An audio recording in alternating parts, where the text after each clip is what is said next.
Good afternoon. Welcome to A Conversation. My name is David Cohen, and I am the president of Five Towns College. For the next half hour or so, I will be your host as we chat with Emmy Award winner and Oscar-nominated producer, Ben Moses. Ben Moses is an American documentarian, television producer, director, writer, and filmmaker, best known for Good Morning Vietnam and the documentary A Whisper to a Roar. Ben has been the executive in charge of television production and programming for General Electric, the executive producer of the ABC TV affiliate in Washington, D.C., and was producer for Young and Rubicon Advertising in New York. In his career, he has worked with CBS on The Jackie Gleason Show. He freelanced as a stage manager, director, associate director for CBS on 60 Minutes, along with soap operas, election coverage, and CBS Sports. He was fortunate to work with the legendary Walter Cronkite and with Dan Rather on CBS News specials. Working with director Marty Pasetta, he was part of the production team that produced the Academy Awards, Emmy Awards, and Grammy Award specials. Perhaps one of his most fun activities was working as associate director of the ABC hit game show Family Feud, starring Richard Dawson. Welcome, Ben Moses. Thank you. It's so nice for you to be here with us at Five Towns College.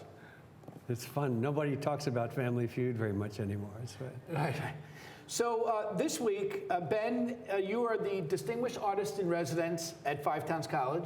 And for our audiences, through this program, the college brings to campus professionals like yourself to work with students and to share their experiences, all while living on campus. And be interested to see how you enjoy living on campus. Thank you. Let's just go right to some of the questions I have. Sure. So you've been very fortunate, and you've done some outstanding work. Can you tell us a little bit about how you got started, and can you offer any advice to young filmmakers and producers trying to get a leg up in this very tough world? Well, first of all, David, let me thank you for having me, and I'm having a good time here and meeting the students, and very interesting ideas coming from them, and some bright minds in the classes. So it's really a pleasure to be here. Thank you. Thank you. As to what can I offer, I don't know. I mean, you're pretty much going to have to ask me questions, and I hope that the 40-plus years of experience I've had in what we sometimes lovingly and sometimes painfully call show business can be helpful to students who are just starting the process of getting into film and television and media. Right. So in your experience over the decades, how has the television and the filmmaking business changed, compared to how it was, when you were getting started? Well, the first thing, the most obvious thing, is the production part of it, where when I started, we had 2-inch videotape on big, heavy reels. In fact, I remember I was in New York City in 1969 when the Mets won the World Series, and I was walking across town, and at NBC, I walked across 50th Street, and NBC, reels of videotape were falling out of the windows from above as people were celebrating, and you had to dodge. I wound up going into Rockefeller Center because they would hit the ground, and they would have killed you if they'd landed. Right. Now, if you throw a CF card or a little card out the window, no one would even notice it fell. Right. And it contains more information than those big reels of tape from 40 years ago. So certainly the technology has changed. Yeah, absolutely. But how about the path into the industry? It's interesting because I had a particular path in that I didn't compare to anybody else's. So I don't know how to. I was a ham radio operator as a kid, which led me into broadcasting, because talking on a microphone in my basement from the farm to people around the world was not that much different from talking on a microphone at a radio station. And that got me a membership in one of the unions, NABET. And so I had a ticket to ride, in a sense. I came to New York, and with my union card, I could work on camera as cameraman and on soap operas and commercials and things. So I don't know another path in, Right. except that I know it's difficult, because if you want to be a writer, a creator, I don't know how to get a job like that. You have to write and create something and throw it out there for people to see. And kids have been asking me since I've been here, how do I get my materials seen by Hollywood or New York producers? And I said, I don't really know. You've got to just be aggressive, and you've got to keep a cheery attitude and go for everything, you know, try everything. So maybe by way of example, how did Good Morning Vietnam come to be made? I'll tell you the long story. We can cut some of this maybe in editing, but I was a disc jockey in Vietnam, and my best friend was the program director of the station, Armed Forces Radio Saigon, it was called, AFRS, or AFR Vietnam, whatever. And I was actually assigned to another organization in Vietnam, but I had no duty to do. And I had been a disc jockey in college and a couple of radio stations in summers. And so I asked my company commander if I could go to work for the radio station, because I heard them at 6 o'clock in the morning when Adrian Cronauer, the guy who did the morning show, would come on and go, "Good morning, Vietnam," and we would all scream back profanities at the radio. And I figured they don't know how to do radio. I know how to do radio. I was, 19 years old or something. And so I went over to the radio station and I cut an audition tape, and I said, "Now here's what's wrong with your station. You got to do this and you got to do that, and your music is bad." And so I get a phone call the next day from Adrian Cronauer, who says, "I've got 7 big Marines over here who want to see you," you know. And long story made short, I went over and I met him, and he said, "Look, you want to try to help the station get better, come on over." And I did, and I worked there for a while with him, and we became best friends. And literally 8 or 9 years later, he comes to New York and sleeps on my sofa while he's trying to get a job in New York City, and we went off to see Apocalypse Now, the movie, together. And we went out and had some beers afterwards, and we said, "That's not a story of Vietnam. We have to tell our story of Vietnam." And so we made a deal over a beer where I was going to write the movie, and we were going to use his name as the principal character. And we were going to call it Good Morning Vietnam. And we created a 1-page agreement, which held up, not in court, but Disney accepted it and paid us, and we've been being paid ever since. He just passed away actually about 6 months ago. But it got made because I had made a documentary that won an Emmy, and that attracted an agent to my partner and me. And we went to dinner one night, and he said to me, "What are your 5 projects that you've got in the drawer that you'd really like to get made but nobody likes?" And I told him 4 stories, and then I told him Good Morning Vietnam, and he said, "That's a movie." And I said, "Yeah, but I only work in television. I don't do movies."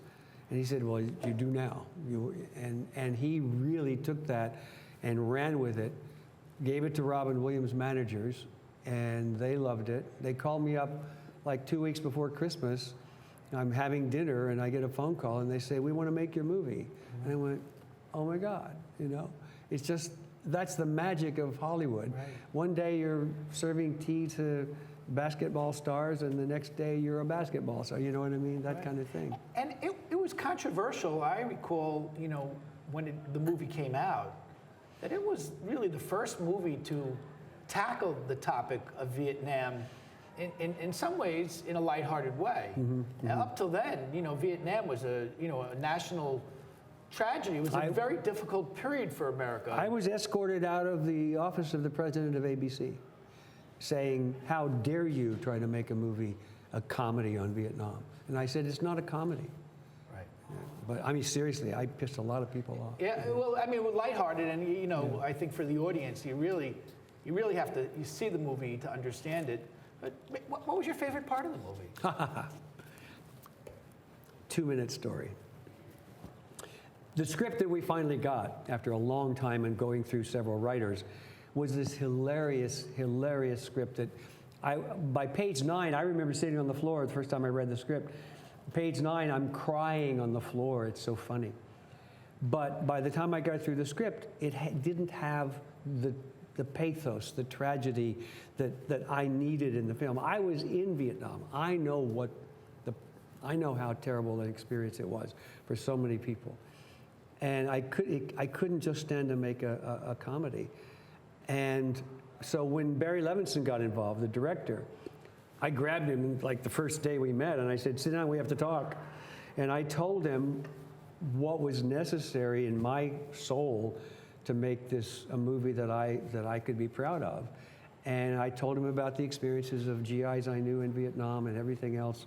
And we talked for months, and he rewrote the script. He didn't take any credit for it, but he rewrote the script. And even then, when they were in editing, he wouldn't take me to the editing room, wouldn't show me his work. And because he didn't want input from me at that point. He wanted to create it based on all of our conversations and the script and everything. And so when I first saw the first cut that he screened for anybody, I'm sitting in the screening room, and we get to the point in the middle where there's the Louis Armstrong song, It's a Wonderful World, and you see the tragedy happening around that visually. That was not in the script. That was Barry and Mark Johnson, his partner. That was genius. And I cried, and I hugged him, and I said, thank you, because he got it. Right. And that's why what he did with that one scene, to me, made the whole movie. Right. The tension between that classic, iconic song and the reality of the Vietnam experience really created that tension that was just, that really was a memorable event even for me. Yeah. And that was never in the script. Wow. And then there were other moments in the movie that I think would give a young filmmaker today pause, and maybe they would have to reflect on how to use it. For example, the way the soldiers referred to the Vietnamese citizens, or the way Robin Williams, chased women, or referred to some of them, at least in the early parts of the movie. Is there a lesson there for young filmmakers today?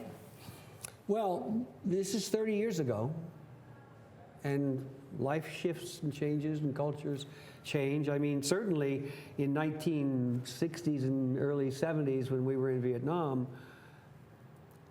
the way a government sends its troops in to fight and kill is to make the other person non-human or less human. Right. You always have to believe that that they're okay to kill. They're your enemy. And so many troops, so many military people looked at the Vietnamese as less than by far. And so they had all kinds of names. I mean, in World War II, there were the Japs and the Chinks and I don't even remember all the Wops. The Italian soldiers were Wops. And I mean, you always have to denigrate the enemy in order to be able to kill him. And so there was a lot of that thrown around in those days. And so we tried to keep the language real for what it was in the time. I think we like to think that America has grown up and learned lessons from Vietnam, but I imagine the times now will make us reflect on that even more. I think the problem that I've seen over the years is that, you think you fixed something. We thought we fixed, something in the 60s and 70s, and now here you are 2 generations later, and you got the same problem again because the new generation doesn't learn from the old so often. No, the lessons of history repeat themselves. Yeah. So, the gorilla in the room, what was it like working with the legendary Robin Williams? Well, it's funny because I didn't want Robin in the movie. Really? No. I wanted Dustin Hoffman because I had seen Popeye. Right. And I said to my agent who wanted Robin, I said, he can't act.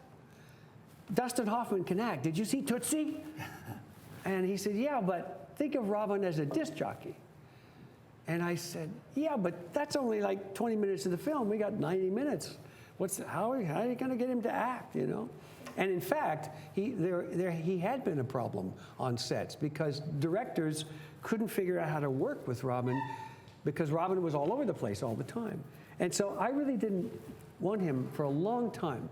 And in fact, when his managers, who also managed David Letterman and a lot of other great comedians, when they told me they wanted to make the film, I said, well, just not with Robin Williams, okay? Yeah. So, and they said, no, don't worry, no, because they'd been prepped by my agent. You know. And no problem. So we get into script writing, and we're sitting in their offices at Paramount, and I hadn't met Robin. Robin wasn't around. We were developing the script with writers, and we'd fire a writer, or he would give up or whatever. And I don't think I met Robin for 2 years after we started working together.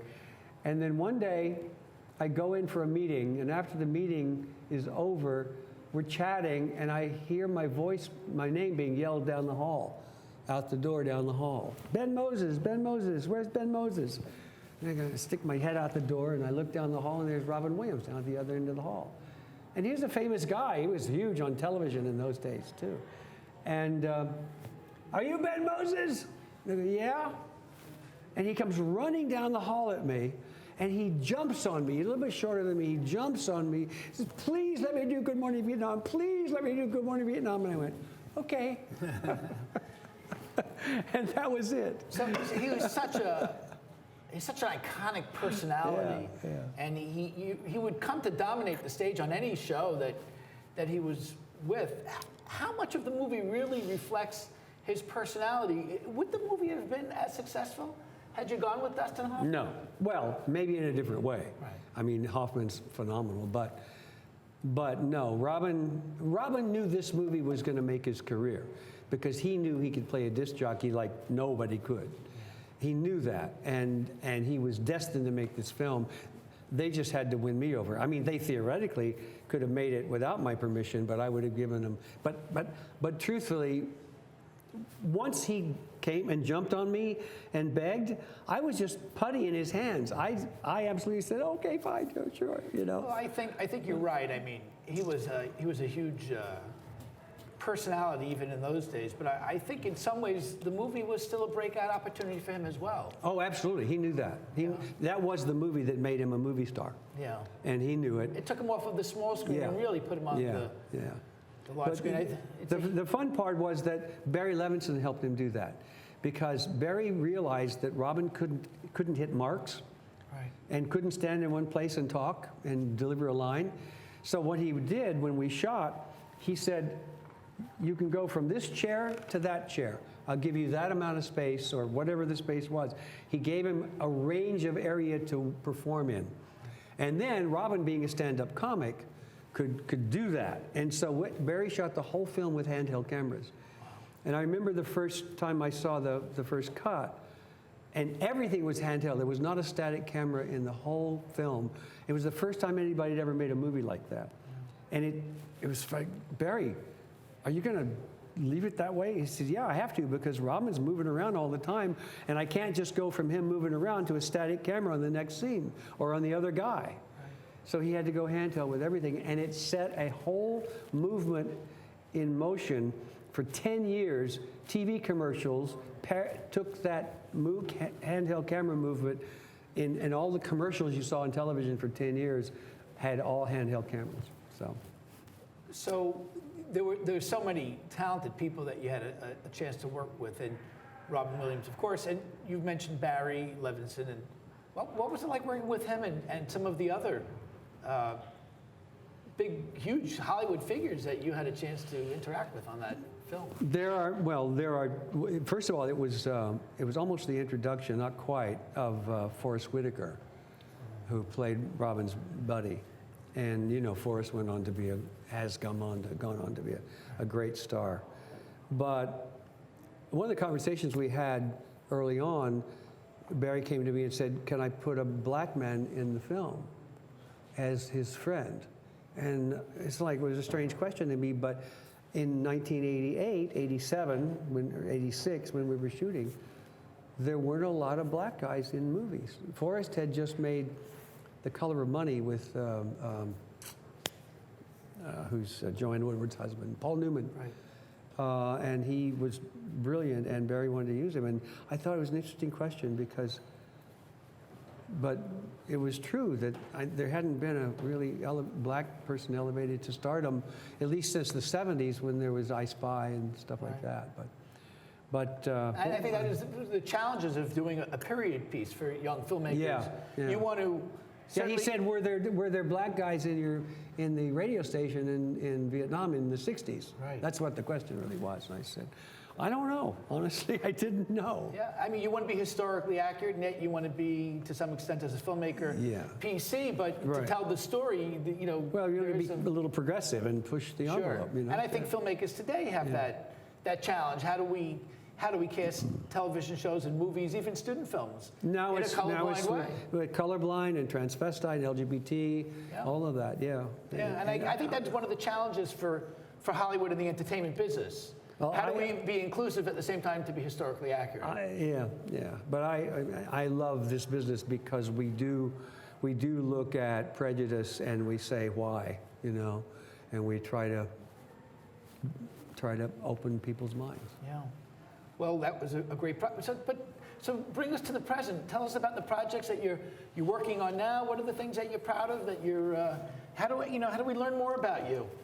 Well, I can tell you about the other 4 movies I made and 40 documentaries and television shows like the Academy Awards we talked about. I don't know. I mean, what do you want to talk about? What's it like to work on an Academy Award? It's great fun. It's terrifying and it's great fun. And by the way, when you work on the Academy Awards or the Emmys or the Grammys, and you're rehearsing up to a live show that goes out to hundreds of millions of people, you start with a rehearsal day that begins at 6 o'clock in the morning and goes till midnight, and then you have 9 more after that. And so by the time it's time for the show to go on the air, you are a complete zombie because you haven't slept in 10 days, maybe 4 hours a night or something. And all of a sudden you've got to do the show, but you're so well rehearsed that you do it all in automatic. And it's a constant high. Nobody needs drugs when you work on shows like that. It's just one constant high. I mean, there's so many stories of so many stars walking on the stage. They're just real people, okay, guys? They're just ordinary people. Some of them believe they're press. When you hire somebody to write press about you, PR information, stuff about you, and put it in the media, and then you read it and you believe it, that's a problem. But most of the people that I've worked with over the years don't believe their own press, and they know they come from a small town somewhere or whatever, and they're great to work with. You can't really lose your humility in the business. You can lose it all, and people do. And then they're pains in the butt to work with. And you try to avoid them. And I mean, how many stories do you want? You know? Sure. Well, you know, so of course we know the obvious: Robin Williams, Jackie Gleason, Walter Cronkite, Dan Rather. Mr. Gleason. It was Mr. Gleason, and I was a young guy. I was 23 years old, and you stay out of his way. You know, that was the rule. I mean, these are just classic figures. Yeah, Who was the most fun person to work with? Red Skelton. Red Skelton. Yeah. Wow. Red Skelton came on. We did some live television show, and he comes to rehearsal. Now, here's a story that I have to tell before the fact. Marty Precetta, the director that I worked with a lot in those days, did all these live shows. Marty did the Academy Awards and all that. We were doing something, I don't know what it was. And Marty had done a show with a guy named Bing Crosby. Look him up. A great singer from the 40s and 50s. Yeah, well, they do. Right, from the Sugar Crisp commercial. And Bing Crosby had fallen off the stage and broken his leg and had to be taken to the hospital during the show or during rehearsal or something. And so Precetta was gun shy about keeping people away from the proscenium edge of the stage, you know. And we were on a break, and I'm standing center stage, and once again, stage manager. Pecetta's over on stage left, and Red Skelton comes in from stage right. And Red walks along the outer edge of the stage, and he drops a foot off like this. And Precetta turns white. And Red just laughs and says, well, I had to introduce myself somehow, you know. But he was just the most genteel guy and sweet and funny all the time, and like Robin, I mean, Right. and Tim Conway, and you know, you could go on. You know. I love that story because most of the students don't know this, but in an earlier life, I was actually an actor. And Cool, I fell off cool. the stage during a production of You're Oliver. kidding. You're kidding. And so I am happy to tell that story to the theater department to remind them that if they ever get the opportunity to cast me in a role, that I'm always ready to go. To fall off the stage, right? Always go. So Wait. I have to tell you one more. Another great guy to work with is somebody from Mattoon, Illinois, because I'm from near there. And I'll think of his name in a minute. But oh, come on. He had a brother, Dick Van Dyke. Dick Van Dyke was one of the most fun. I did a series with him, a television series. It wasn't terribly successful, but he was a wonderful guy. He's 90 some odd years old And now. still dancing. And still dancing. Unbelievable. And still a phenomenal man. But anyway, yeah. So we know that you also are involved with making documentaries on the international scene and do a lot of work in Europe and Eastern Europe. Yeah. How did you come to do that, and how was it like to work, you know, in a foreign country as opposed to working in LA or in the United States? It's scary, exhilarating, depends on where you're going. Zimbabwe was, we were kind of awake a lot in Zimbabwe because we were not legally there. Wow. We were guests of the Prime Minister, and when we got there, we found out he had no power over the military or the police. That could be a little scary. And we were trying to shoot on the street, and we got picked up by the CIA, their version of the CIA, and I was with the deputy mayor of the city who we thought was going to protect us. And he said, when the guy in the little unmarked car stopped us on the street, my cameraman was in the back of a pickup truck, this pickup truck. And so they're having their conversation in Shona or whatever the language was they were speaking. And he gets back in the car and he says, okay. And I said, so you got us off, huh? He said, no, we have to go to the police station. Wow. So we go to the police station, and it's like you've seen in all the movies with the fan and the peeling paint, and you know, the chief of police was 26 years old, and Wow. he wants to see our film. So you have to be careful. I'm getting the high sign from our director, and I know that we're running out of time. Just before we go, any last few words for the students and the young filmmakers who are coming up behind you? Get into this business. It's great fun. It keeps the heart racing. It's exciting. It's terrifying. It's exhilarating. You can make a lot of money. You can be poor as a church mouse. It's a roller coaster ride throughout your life, but I wouldn't do anything else. Great. If you paid me. Ben Moses, our Five Towns College Distinguished Artist in Residence for Fall 2018. We're so thrilled to have you. Thank you for joining us on the campus. And please don't be a stranger. Come visit us often. Thank you. Thank you. Thank Happy you. to be here.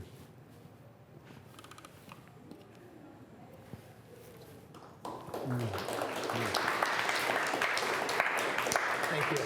I really enjoyed that. Thank you. We can go for another half hour. I know, easy. Thank you, folks.